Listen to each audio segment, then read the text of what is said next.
एक ऐसी पार्टी, एक ऐसा नाम जिसने पिछले कुछ ही महीनों में पूरे देश की सोशल मीडिया से लेकर सड़कों तक एक ऐसा भूचाल ला दिया कि बड़े से बड़े पार्टियां भी हैरान रह गई। ये वो पार्टी है जिसका कुछ महीनों पहले कोई नामो निशान भी नहीं था, लेकिन आज वही पार्टी युवाओं की आवाज बनकर भड़क रही है। तो क्या आपको पता है कि कॉकरोच जनता पार्टी आखिर बनी कैसे? तो ये बात शुरू होती है जब सीजेआई की बेंच के सामने जनता और युवाओं के अधिकारों से जुड़ा एक बेहद सेंसिटिव केस चल रहा था। इस दौरान युवाओं को अदालत से यह उम्मीद थी कि यहाँ पर हमारा हक मिलेगा। चीफ जस्टिस ऑफ इंडिया ने युवाओं को कॉकरोच कहकर संबोधित किया। ये उनका वो वाक्य था जिसने वहाँ के वकीलों को ही नहीं बल्कि वहाँ पर सुनने वाले आम इंसान को भी सन्न कर दिया। लेकिन ये बात बड़ी तो तब हुई जब ये बात बाहर सोशल मीडिया पर चलने लगी तो जेनजी ने तुरंत सड़क पर उतरने के बजाय इंटरनेट को अपना हथियार बनाया। इंस्टाग्राम, ट्विटर, यूट्यूब व टेलीग्राम जैसे प्लेटफॉर्म पर सीजेआई का कॉकरोच वाला बयान वायरल होने लगा। वह इसी दौरान अभिजीत दीप के नाम के एक युवा ने केवल तंज कसते हुए कॉकरोच जनता पार्टी नामक सोशल मीडिया प्लेटफॉर्म चालू किया और इसके साथ ही बायो में लिखा गया कि अगर देश का सिस्टम और न्यायपालिका हमारी बात नहीं सुनेंगे तो हम अपनी खुद की जनता पार्टी बनाकर अपना हक खुद मांगेंगे। और धीरे धीरे ये पार्टी इतनी प्रसिद्ध होने लगी कि महज 2 से 3 दिनों में इसने सालों से चली आ रही पार्टियों को फॉलोअर्स में पीछे छोड़ दिया। लेकिन इस दौरान प्रशासन के साथ साथ लोग इसे हल्के में लेने लगे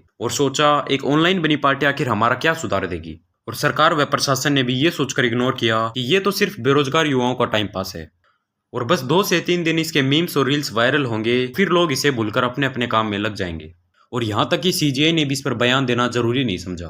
लेकिन इसी दौरान इस पार्टी के फाउंडर अभिजीत दीप के अमेरिका से लौटे और सीधा पुलिस के पास जाते हैं जंतर मंतर प्रोटेस्ट की परमिशन के लिए। तो उनके भारत आते ही सोशल मीडिया पर चल रहा यह विरोध एक संगठित जमीन मंच में बदलने लगता है। और इस आंदोलन को सबसे बड़ी ताकत तब मिली जब प्रसिद्ध पर्यावरण और शिक्षा सुधारक सोनम वांगचुक ने इस आंदोलन को समर्थन करते हुए हमारे शिक्षा मंत्री के इस्तीफे के लिए 28 जून को भूख हड़ताल पर बैठे। लेकिन 18 जुलाई को दिल्ली पुलिस द्वारा उन्हें जबरन स्टेज से हटाया जाता है। हॉस्पिटल में ले जाने के बाद भी वो अपनी भूख हड़ताल जारी रखते हैं, लेकिन राजनीतिक दलों के आश्वासन से 26 दिनों के बाद वो अपनी भूख हड़ताल तोड़ देते हैं। और अब सरकार को समझ आ चुका था कि ये कोई नॉर्मल आंदोलन नहीं है और इस चीज का उदाहरण वो 20 जुलाई को देखने भी वाले थे। लेकिन इसी दौरान सोनम वांगचुक के इस तरह चुपचाप उठाकर ले जाने वाली बात जब रील्स में फैली तो और ज्यादा लोग इसे सरकार की मनमानी समझकर इकट्ठा होने लगे और आखिरकार 20 जुलाई के आंदोलन ने पूरे देश को हिलाकर रख दिया। हजारों की संख्या में छात्र पीसफुली आंदोलन करने लगे और जब ये आंदोलन पुलिस के कंट्रोल से बाहर होने लगा तो पुलिस ने इस आंदोलन के पीसफुली होने के बावजूद भी छात्रों पर डंडे बरसाने शुरू कर दिए और इस आंदोलन के स्टूडेंट्स को बदनाम करने के लिए यहाँ पर रात के अंधेरे में पत्थरों से भरा हुआ ट्रक और कुचली हुई गाड़ियां खड़ी की गई ताकि गोदी मीडिया ये दिखा सके कि ये आंदोलन तो पाकिस्तान द्वारा फंडेड है और पूरे देश में आतंकी हमला करने की कोशिश कर रहा है। लेकिन लोगों ने यह इंसिडेंट रील्स बनाकर तुरंत दिखाया